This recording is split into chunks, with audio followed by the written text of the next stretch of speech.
51औं झुला महोत्सवको आज हामी 26औं दिनमा आइपुगेका छौं, जहाँ सखी मान केसरीज्यू हाम्रो यो झुला यो संकीर्तन मण्डलको ज्येष्ठ सदस्य ज्येष्ठ सदस्य हेर्नुहोस् त, हामी थकाइ मान्छौँ, उहाँले थकाइ माने छैन। आजसम्म निरन्तर रूपमा अखण्ड रूपमा, किन त आफूले पाएको सेवा त्यो अरू कुरामा चित्त रहँदैन। कहिलेकाहीँ भजनमा नगइकन घरमा बस्नु पर्यो भने मनमा धेरै कुरा खेल्छ नि। अब हेर्नुहोस् त, अहिले आमालाई हेर्नुहोस् त, 26 दिनदेखि केही कमजोरी देखिया छ, अरू बेला भन्दा उज्यालो देख्छु, अरू बेला बिरामी हुनुहुन्छ भन्नुहुन्छ, के भन्नुहुन्छ दाइहरू, अहिले आमा तगडा हुनुहुन्छ। त्यसैले त्यो हृदयको आत्माको खुराक भनेको भगवान नाम हो, हरि सही। त्यसै अरू त छैन। भागवतमा एउटा प्रसङ्ग आउँछ, महात्मा तपाईहरुले सुनेको होला, जसले भगवान नामको अखण्ड जप गर्यो जरायुष्मान बाधते, वृद्धताले पनि उसलाई छुँदैन। अब वृद्धताले नछुनेन बुढै हुँदैन भने होइन। भागवतले के भनेको भने शरीरको धर्म हो, किन सूर्य उदयपछि अस्त हुनुपर्छ, सूर्यको धर्म हो, तर सूर्यको तापमा त कमजोर हुँदैन, ताप त छ।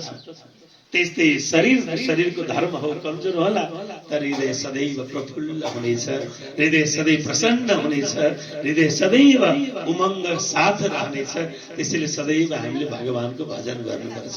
जहाँ भजन हुन्छ त्यहाँ आत्मबल भित्रबाट खुराक दिन्छ नि उसले। शरीरको लागि त हामी खुराक खान्छौँ, तर आत्मबलै छैन भने यहाँबाट तल जानै सक्दिन भनेर कमजोर भन्न सकिन्छ होइन। नक्कै छोड्दिन भन्यो भने घिस्रेर पनि पुगिन्छ नि, होइन। भित्रबाट कसरी एउटा त्यस्तो औषधि भरिदिन्छ, त्यसको नाम हो परमात्माको नाम, त्यो अमृत हो, हरि सही। त्यसैले त्यो अमृत पाएर हामीलाई पनि प्रेरणा हो। त्यसैले हामीले पनि भगवान नामको आश्रय लिएर हेर्न सक्यौँ भने यही अवस्था हामी सबैलाई प्राप्त हुन्छ। एउटा प्रेरणा पनि हो आमाको जीवन, र आज उहाँकै आश्रयमा हामी पनि दौडेर पछि लाग्न पाएका छौँ। किन अब त्यो धारलाई पक्रेर जाने केही व्यक्तिहरू मात्र हुनुहुन्छ, उहाँहरूको केवल दिशानिर्देशनमा हिँड्न पाइयो भने यो कार्य अवश्य सफल हुनेछ। हरि शरण।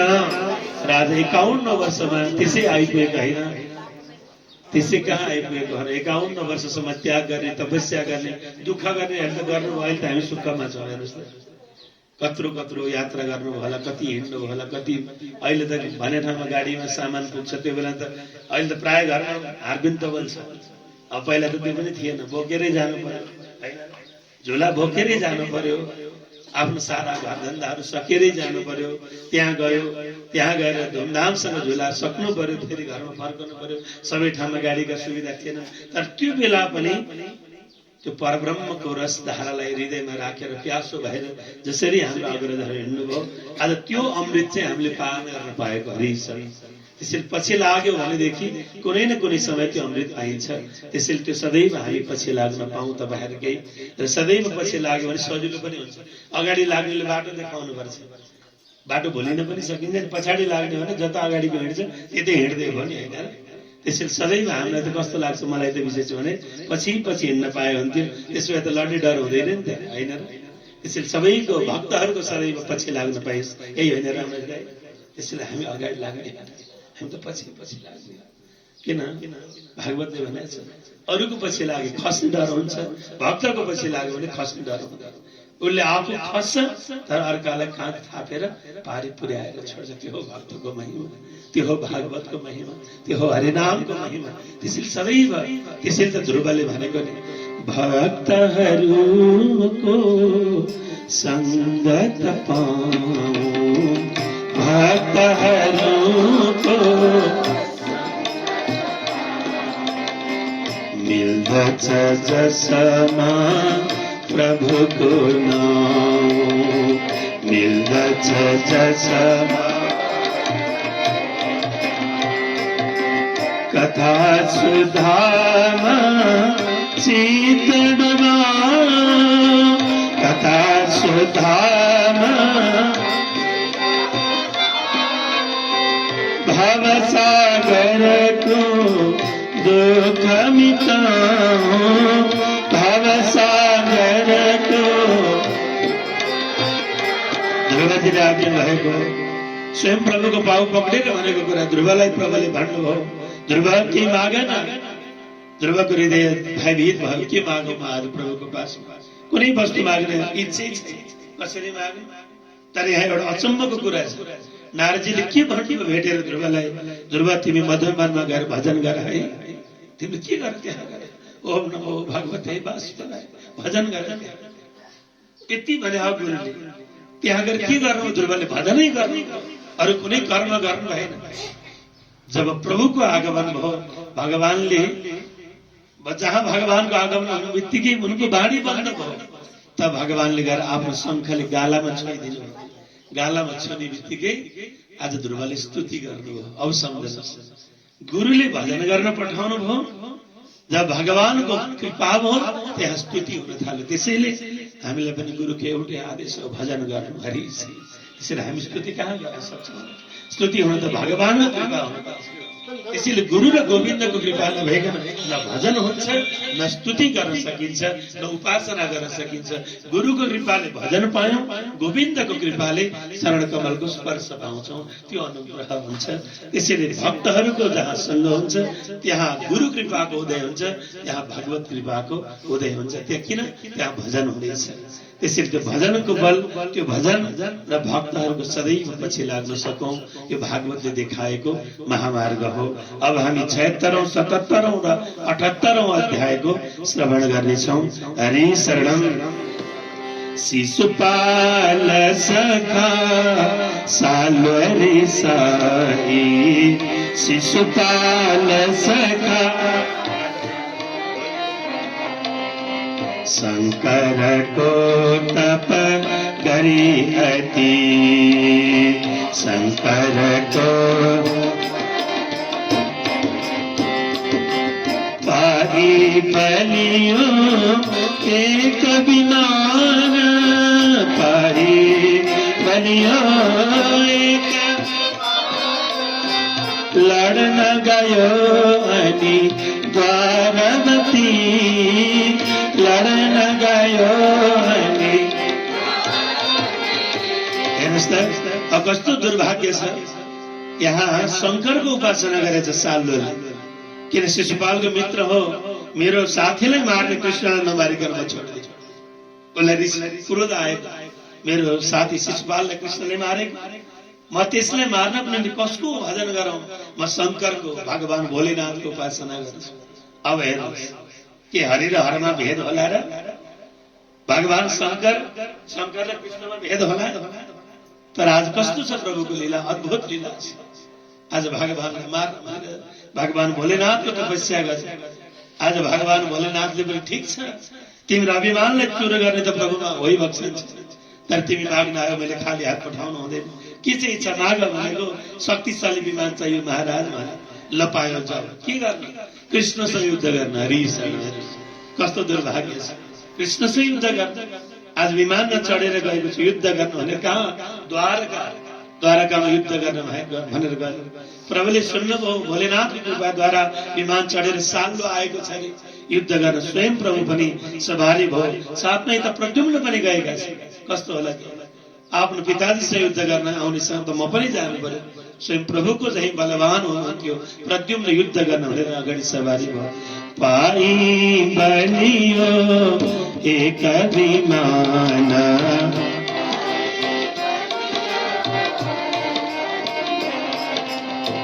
लड़न गयो अनि द्वारवती,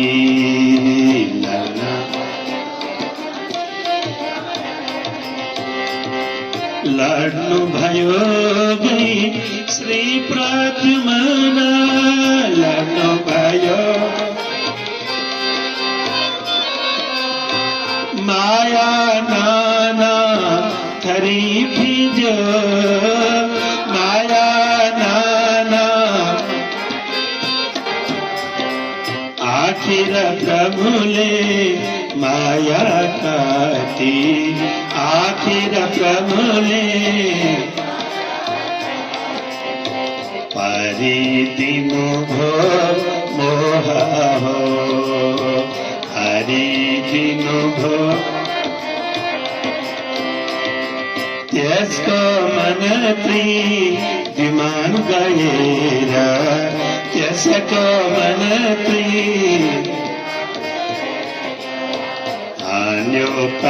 श्री लाई गदा हाल्यो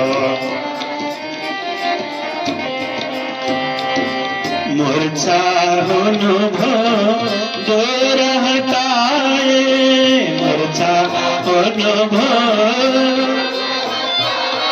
विमानले प्रहार गरेको वज्रद्वारा जब प्रद्युम्नलाई लाग्यो प्रद्युम्न मूर्छित हुनुभयो त्यो छटपटाइरहेको देखेर अब त आफ्ना मन्त्री गए सरक्क त्यहाँबाट उठाएर एकान्तमा लिएर गए जब एकान्तमा लिएर गए यसो बेउजेर हेर्दाखेरि बाबु हो मलाई कहाँ ल्याएको यो म कहाँ छु भनेको तपाईलाई जो विमानले प्रहार गर्यो मूर्छित हुनुभयो त्यहाँ अप्ठ्यारो अवस्था आयो त्यसैले त्यहाँबाट केही समय हामीले लुकाएर राखेका हौं प्रभु जुरुक्क उठेर प्रद्युम्नले भन्नुभयो अरे मेरो धिक्कार होस् जीवन आज कृष्णको छोरा भएर युद्ध मैदानमा लज्जित भएर लुक्नु पर्यो म स्वयं बाघको पुत्र डमरु हो बाघ नभएर के भयो डमरु त हो नि हैन आज सिंहको छोरा भएर आज यो प्रकारको भयभीत भएर हिँड्ने यसो आएर मेरो इज्जत गएर मलाई डर छैन तर मेरो कारणले गर्दा मेरो पिताजीको इज्जत गयो भने आज कृष्णको छोरो युद्ध मैदानबाट भाग्यो भन्दा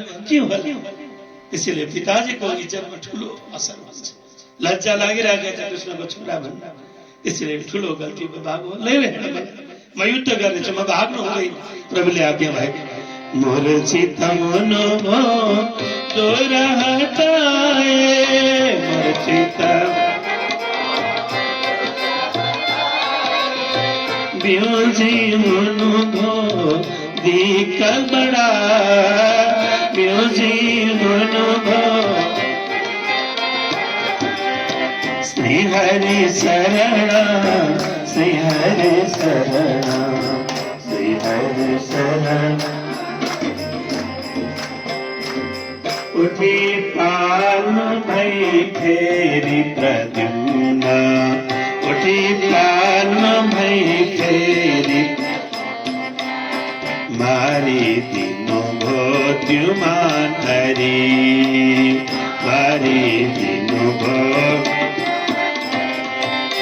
इंद्रप्रस्थ तिर बाट सवारी इंद्रप्रस्थ तिर बाट वो हरि को त्यही सरासरी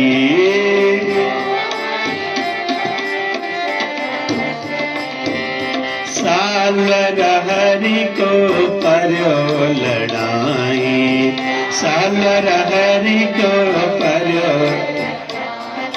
सांग खसाई दियो बनी संग खसाई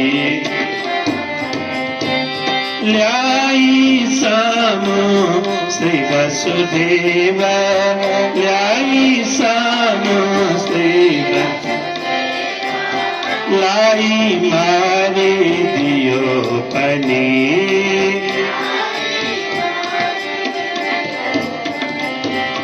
जाने कहीं थियो कपट परंतु जाने कहीं थियो कपट परंतु क्षण मोहित धई बन्यो प्रभु क्षण मोहित धई युद्ध गर्दा गर्दै भगवान स्वयंलाई मोहित बनाएर आज वसुदेवको मृत्यु भए जस्तो पुतला ल्याएर अगाडि ढालिदिए प्रभुले स्वयं ओहो पिताजीको मृत्यु हो अब यहाँ मोहित पारेको थियो नजानेका होइन तर जगतलाई पढाइराखेका थियो मायापतिलाई त्यो मायाले के गर्न सक्थ्यो एकैछिन मोहित जस्तो हुनु जसङ्ग हुनु होइन यो त मायावीको माया हो त्यो मायालाई पनि पार गराउने शक्ति त मेरो आश्रम छँदैछ म किन मोहित भएँ यता सुखदेव स्वामी आज्ञा हुन्छ महाराज जसका भक्तहरू स्वयं भजन गर्दा मायाबाट पार हुन्छन् त्यो मायापति मायामा मोहित भयो अद्भुत लीला छ प्रभु जसका भक्त मोह हुँदैन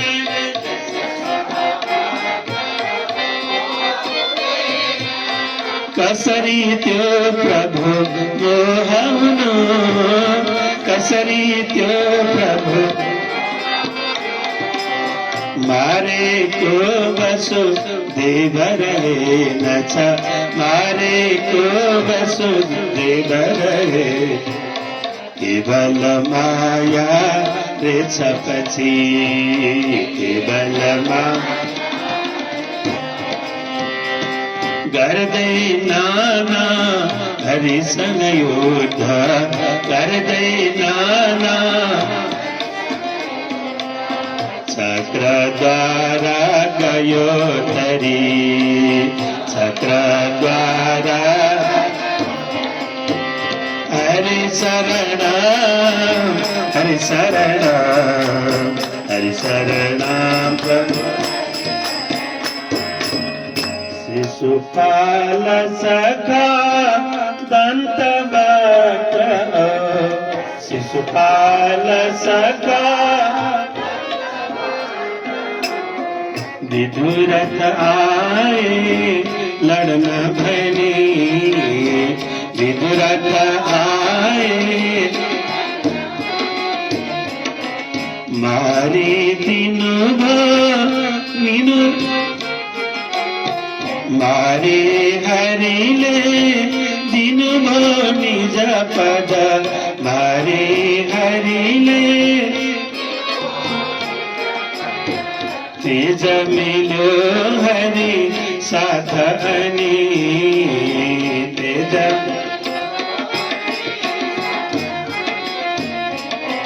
कुरु पाण्डवमा पैतटस्थ कुरु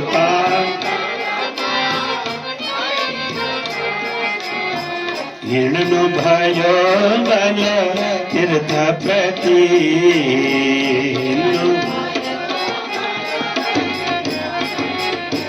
शिशुपालको पनि मृत्यु भयो दन्तवक्त्रको पनि मृत्यु भयो सारा त्यस्ता पृथ्वीका भारहरू क्रमशः उद्धार हुँदै गए अब केही मात्र बाँकी थिए प्रायःलाई प्रभुले उद्धार गरिसक्नु विशेष जसको लागि आएको हो उनीहरूको उद्धार हो कंसको उद्धार भयो शिशुपालको उद्धार भयो दन्तवक्त्रको उद्धार भयो विदुरथको उद्धार भयो साल्लो आदिको उद्धार भयो अब त एक दिनको कुरा हो बलरामजी गएर भगवानलाई आज्ञा भयो प्रभु एउटा कुरा भनौँ बलरामजीले पनि आज्ञा भयो भाइ पछाडि भगवानले आज्ञा भयो दाजु के भन्न आउनुभयो भन्नुहोस् कृष्ण अब त विस्तार समय पनि अगाडि जाँदैछ तीर्थाटन गर्न जाउँ कि भन्नु किन आफूले सक्दैखेरि जानु रे संगात चित्त हुँदै के भनेको छ तीर्थ जानले जहिले आफूले सकिन्छ नि त्यही बेला जे गर्न पनि झटपट सक्ने बेलामा नै तीर्थ जान तयार हुँदैन अनि अरू पोल्टामा धन हुँदैखेरि भोलि धन नभएपछि जान्छ भने कसरी गइन्छ भोलि अर्कासँग माग्नु पर्ने बेला तीर्थ जाउँ भन्यो भने छैन भन्यो भने निश्चित पर्नु परेन त्यसैले आफ्नो कमाई हुँदै आफ्नो पोल्टामा आफ्नो हात हुँदैखेरि के गर्नुहोस् रे तीर्थ जान आफ्नो शरीरले साथ दिँदैखेरि तीर्थ जानको निम्ति निस्किनु भोलि बुढो भएपछि जाने होइन सक्दै गर्ने सक्दै गयो भने भोलि सम्झेर घरमा बस्न पाइन्छ म त्यहाँ पुगेँ त्यसैले आफ्नो हात हुँदैखेरि रोग नलाग्दै कुनै दुःख नहुँदै आफ्नो शरीर आफ्नो भार नहुँदै त्यो बेला हिँड्न सक्दैमा तीर्थाटन गर्नुहुँदै यता बलरामले भन्नुभयो कृष्ण मलाई पनि इच्छा लाग्यो किन भोलि थाहा छैन के आउने हो कस्तो आउने हो त्यसैले जाउँ है कहाँ जाने दाजु भनेको सारा भारतवर्षका तीर्थहरू गर्नेछु अवश्य मेरो जानुहोस् भन्नुभयो विदा लिएर त्यहाँबाट रेवतीको साथमा निस्कनु भयो तीर्थाटन गर्न जाँदा कयौं त्यस्ता तीर्थहरू गर्नुभयो जहाँबाट गण्डकीमा आएर स्नान गरेर जब नैमिषारण्य क्षेत्रमा पुग्नु भएको 88,000 ऋषिहरू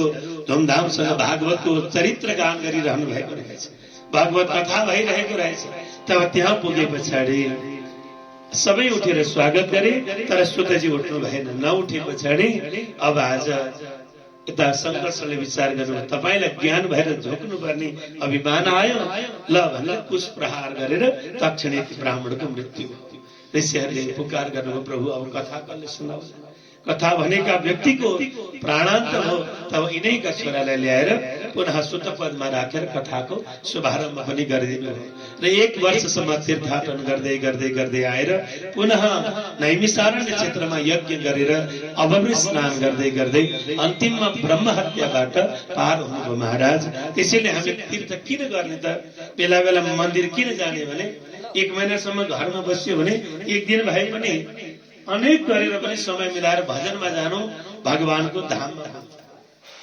किन त भने त्यो 1 महिनासम्म कहीँ निस्किन पाइएन। कति कुकर्म होला, कति मनले होला, कति बुद्धिले होला, कति शरीरले होला। अनि त्यो मन्दिर अथवा धाममा पुगिन्छ अथवा भगवानको भजनमा पुगिन्छ भने त्यो बेलासम्म गरेको प्रभुसम्मको भन्दा विमुख भएर गरेका कुकर्महरूको पापबाट जीवात्मा मुक्त हुनुहुन्छ। त्यसैले त पहिले पहिले थियो नि सबै बिहान पशुपति जाने, बिहानै मन्दिर जाने। हेर्नुहोस् त कस्तो समय थियो। हरेक कर्महरू 24 घण्टामा 1 घण्टा भए पनि एक क्षण भए पनि भगवानको धाममा पुग्योस्। हामीले त ज्यादै ठुलो कृपा छ, प्रत्येक दिन भगवानको भजनमा आउन पाएको छ। हाम्रो ठुलो कृपा छ। त्यसैले भक्तहरूको सङ्गत, भगवानको भजन र भगवानको धाममा कहिले पनि भेट देख्नु हुँदैन। भगवानको नाम नै भगवानको रूप हो। त्यसैले सधैँ सँग रहने सौभाग्य प्राप्त भएको छ, सदैव भजन गर्ने सौभाग्य प्राप्त भएको छ हामीलाई। त्यसैले तीर्थाटनले के गर्छ भने हामी भित्र भएका कलुषित भावनाहरू पखालिदिन्छ। त्यसैले बेला बेलामा भजनमा जाने, बेला बेलामा भगवानको धाममा जाने, मन्दिरमा जाने अलिकति समय मिलाएर भए पनि हामीले गर्नुपर्छ। नजिकै पशुपति चाहिँ 1 वर्ष पो गएकै छैन हरिसरी भन्नु हुँदैन। हामी मिलाएर फाटा एकैछिन भए पनि प्रभुको धाममा गएर प्रभु आज तिमीले कृपा गर्यो, मलाई आज कृपा गर्यो, तिम्रो धाममा आउन पाए, यो शरीर सजिलो थियो पो आउन पाए। ती बिचरा कोही हिँड्न सक्दैन, कसैको शरीर असक्त छ, रोगी छ, बिछोनामा लडिरहेका छन्, तिनीहरूले सकुन्जेल त आउन सकेका छैनन्। तर आज मलाई कृपा भएर म आउन पाएको छु प्रभु, सकुन्जेल खिच है भनेर प्रभुको अगाडि गएर हात जोड्न सकियो। हामीलाई त सस्तो लाग्छ, दिनौँ आउँदाखेरि हिजो गएको भजन त हो नि, अस्ति गएको हो नि, हरिसर सकुन्जेल हिँड्न पाउने। नसकेको दिन सम्झनुहोस् त, नसकेको दिन ओछ्यानमा बसेर म भजनमा जान पाएको भए पनि त हुन्थ्यो, त्यो भन्ने दिन पनि आउँछ हाम्रो हरिसर, आउँदैन हो। त्यसैले त्यो दिन नआओस् भन्नको लागि भने हामी सदैव भगवानको कृपा रहेछ भनेर यो हिँड्न पाएको मात्र होइन, भगवानको कृपा रहेको समयसम्म चाहिँ हामी घस्रेर नि जानुपर्छ चाहिँ हामी सबैले भन्ठानौँ है। हरि शरण। यो चाहिँ शङ्कर सरले सिकाएको, यो शङ्कर सरले सिकाएको। किन त भने तपाईँहरूले देख्नु भएको होला शङ्खेशको यहाँ पनि तस्बिर छैन, त्यहाँ हलो छ एउटा, त्यहाँ हेर्नुहोस् त हलो। त्यो हलो के गरे त भने जो गृहस्थमा रहेर एकैछिन पनि समय मिलाएर भजनमा जान सक्दैन नि, त्यसलाई खिच्न प्रभुले हलोले खिचेर सम्झाउनुहुन्छ प्रभु। मानेन भने के गर्नु छ, अर्को हातमा हेर्नुहोस् त मुसल ल्यास, मानेन भने मुसलले ठोकेर भने त्यसलाई प्रभुको पाउमा पाइदिनुहुन्छ। त्यो कृपा चाहिँ कसले गर्ने, शङ्करशरणले गर्ने हुनाले प्रत्येक दिन शङ्करशरणको स्मृति गर्नुपर्छ। हरिशरण त्यही सिकाएको है। नैमिषमा गई सुत न उठ्दा,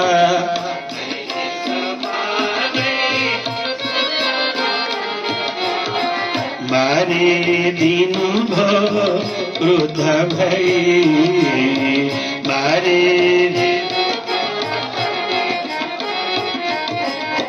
निजको छोरा भक्ता, निजको छोरा लाई भक्ता, पारे बलाओ आयुधी, पारे बलाओ सोनु भयो ऋषि हरमा गरौँ के, सोनु भयो ऋषि भन्नुहोस् प्राय सीता भनी, भन्नुहोस् प्राय सीता भनी। ऋषिहरू भन्छन् बललाई, ऋषि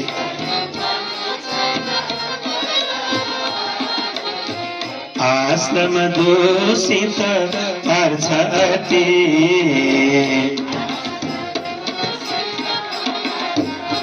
ऋषिहरूले सोधेको मैले कुकर्म गरिसकेँ, के गरौँ त, कुनै छ भनेको बल्ल लाएर इलोल पुत्र बल्ल लाएर के गर्छ, हामी हवन गर्न लागेको ठाउँमा दैत्यहरूको हड्डी ल्याएर खसालिदिन्छ। कहिलेकाहीँ यता भोजन गर्न लाग्यो, कागले खाएर छोडेको वस्तुहरू ल्याएर छोडिदिन्छ, अशुद्ध हुन्छ। हाम्रा सारा आश्रमहरू अशुद्ध भएको छ। त्यसैले सक्नुहुन्छ भने त्यो दुष्टलाई मारेर यो आश्रम र कथालाई शुद्ध बनाइदिनुहोस् प्रभु, अरू त के माग्नु छ। त्यसैले आज बलरामले सिकाएको कुरा हिँड्दा थकाइ लाग्छ बेलुका घरमा गयो कति थकाइ लाग्छ रामले तपाईहरु कति दौड्नुहुन्छ भाउजहरू कति खट्नुहुन्छ म यहाँ दिदी म कुरा गर्छु तपाईहरु कति खट्नुहुन्छ हामी त यहाँ बसेका छौं बसेर भजन गरेका छौं तपाईहरु त जानकी भाउजहरू कल्याणी दिदीहरू तपाईहरु भान्सामा खट्न खटेका कति खट्नुहुन्छ कसलाई के दिनुपर्ने कोही चिया माग्छ कोही के माग्छ कति खट्नु भएको छ बेलुका पुगेपछि तपाईहरुको पाउ कति दुख्छ कति पीडा तर पनि सेवा तपाईहरुको सेवा पनि सेवा कति थकाइ लाग्छ कति पीडा तर पनि तपाईहरु थकाइ मान्नु भएको यो भगवत सेवा हो सदैव यस्तै तपाईहरुमा शक्ति देख्न पाऊँ हरि शरण हामी त यहाँ रमाउँछौँ हैन रामहरदाइ हामी त यहाँ रमाउँछौँ हेर्नुस् त कोही के सेवामा लाग्नु भएको छ कोही के सेवामा लाग्नु भएको छ कोही भान्साको सेवा कोही पूजा सामानको सेवा कोही झुलाको सेवा छ कोही अन्य सेवा छ कत्रो सेवा पाउनु भएको छ यसलाई सामान्य नसम्झनु यो त मानव भएर पाएको र गुरु कृपाले पाएको तपाईले सम्झनुहोस् सकुञ्जले गरेको सेवा तपाईले पनि सम्झनुहोस् सकुञ्जले कति सेवा गर्नुभयो कति दौडाउनु भयो कति दुःख हो कति पीडा हो मलाई पनि लाग्छ दोस्रो भक्तहरूले आग्रह गर्नुहुन्छ नजाउँ कसरी नजाउँ गयो बाइकमा दौड्यो हिजो बेलुका पनि 9 बजे कोठामा पुगे 9 बजे यहाँबाट कटुन्जे पनि अब भन्नुहुन्छ नजाउँ कसरी त्यहाँबाट फेरि आए यता पुनः कालमोचन आइपुगे त्यहाँबाट बुढाली लखण्ड पुगे त्यहाँ पनि 89 वर्षको बाले एकचोटि आइदिनु कसरी नजाउँ त्यहाँ बेलुका कोठामा पुग्दा 9 बजे घर डङ्ग पछाडि थकाइयो फेरि काम छ कसैले के लेखेर पठाइदिनु भन्नुहुन्छ कसैले के लेखेर दुईटा भागवतको निमन्त्रणा छाप्न बित्यो लौ न भन्नु फेरि त्यो लेख्दै जाँदा 12 बजे छ लेख्दै हातमा कलम छ बिहान यसो बिउजेर हातमा कलम छ त्यही बसुक्क नै रहेछ फेरि बिहान उठ्यो आज फलाना ठाउँमा खायो अब यहाँबाट आज हेटौँडा नपुगिकन सुख भएको छैन हरि जसरी भए हेटौँडा नआइपुगी भएको छैन अब सम्झनुहोस् जसले कृपा गरेर शक्ति दिएको छ सकुञ्जले हिँड्नुपर्छ हरि नसकेर हिँड्दा कोठामा बसेर भक्तको दर्शन पाइएला र पाइँदैन भजन पाइँदैन मलाई भनेर बोलाएको होइन भजन भनेर बोलाएको ठाउँमा पुग्नुपर्छ जस्तो लाग्छ यहाँबाट आज हेटौँडा पुग्छु भोलि फेरि आइपुग्छु हरि त्यसो सकुञ्जल चाहिँ फुर्सद थकाइ भन्नु हुँदैन थकाइ भन्यो आज थकाइ भन्यो भोलि थकाइ भन्यो पर्सिदेखि यहाँ तल जान पनि गाह्रो लाग्दैन आमा हेर्नुहोस् लट्ठी टेकी किन दौडे सक्दिन भने त सुख हुन्थ्यो नि त घरमै बस्नु हुन्थ्यो तर म जानु पर्छ भन्ने जुन अठोट लिनुभयो खिच्ने काम त शेषको हलोले गर्यो हरि अझ 4 दिन बाँकी छ जम्मा जस्तै तपाईको पनि आफ्नो कार्य छ तपाईको पनि आफ्नो सूर्यदायहरूको आफ्नो कार्य छ सबैको आफ्नो कार्य छ व्यवहार छैन र तर त्यो व्यवहारलाई अनुकूल बनाइदिएर जसले पठाइदिइराखेको छ उसको पाउमा नमन छ हरि यता रामहरदायहरूको आफ्नो सानो नानी छ घरमा इच्छा हुन्छ नि त परिवार घरमा बस्दै हेर्दै हुन्छ तर त्यो सबै अनुकूल बनाएर जसले पठाइदिइराखेको छ त्यो शेषको कृपाले उहाँहरूको हृदयमा कसैले अनुकूलता छरिदिइराखेको छ त्यसैले त्यो अनुकूलता जसले बनाइदियो त्यहाँ दौडन सक्ने हामी त यहाँ आयौँ त्यसैले सामान्य ठान्नु हुँदैन ठान्नै हुँदैन यो शेषले देखाएको कृपा जो भजनमा आउन खोज्दैन त्यसलाई अनुकूल बनाएर खिच्ने काम चाहिँ म गर्छु भनेर शेषले त्यसैले त प्रभुलाई भनेको एकपटक ती अनुकूल बनाइदिने पात्रहरूलाई सम्झने इच्छा छ किन तीर्थमा बसेर मेरो भजन गर्नेहरू तिम्रो भजन गर्नेहरूलाई भेट्न मन छ जहाँ नैमिषारण्यमा 88,000 ऋषिहरू बसिराखेका छन् एक गरेर भेट्न सक्छु र त्यसैले कृष्णमा जाउँ है भनेर आएर त्यसैले तीर्थ जाँदा साधुहरूको दर्शन भजनमा जाँदा भक्तहरूको दर्शन यो भोलि कुकुर भएर जन्मनु पर्ला के थाहा त्यो बेला पाइँदैन हजुर। त्यसरी सकेसम्म फुर्सद हिजो पनि लियो होला, भोलि पनि लिइन्छ। सकुन्जेल दौडाउनु पर्छ जस्तो लाग्छ, थकै त लाग्छ, तर दौडन छोड्नु हुँदैन। हरिशरण शेषले शङ्करशनले गरेको भने 1 वर्षसम्म तीर्थाटन गरेर भक्तहरूको दर्शन गरेर दौडे। त्यहाँ कयौं दर्शन भयो, अन्तिममा आएर यज्ञ गर्नुभयो, पूर्णताको निम्ति यज्ञ गर्नु। र त्यहाँ भन्नुभयो ऋषिहरूले यज्ञ विध्वंस पार्न लागे, त्यो यज्ञको मालिक रक्षक भनेको तिमी हौ, रक्षा गरेर न। प्रभुले पनि ठुलो सेवा पाउनुभयो। शङ्करशनले भनेको ऋषिहरूलाई मैले ठुलो सेवा पाएँ आज, यो सामान्य सेवा होइन, ठुलो सेवा पाएँ। अवश्य नै यज्ञको रक्षा गर्ने सही ऋषि हो। आज यज्ञको रक्षा गर्न बल्ललले वध गर्नुभयो। ऋषिहरू भन्छन् बल्वल आए, भन्छन् बल्वल आए, आश्रम दूषित पार्छति।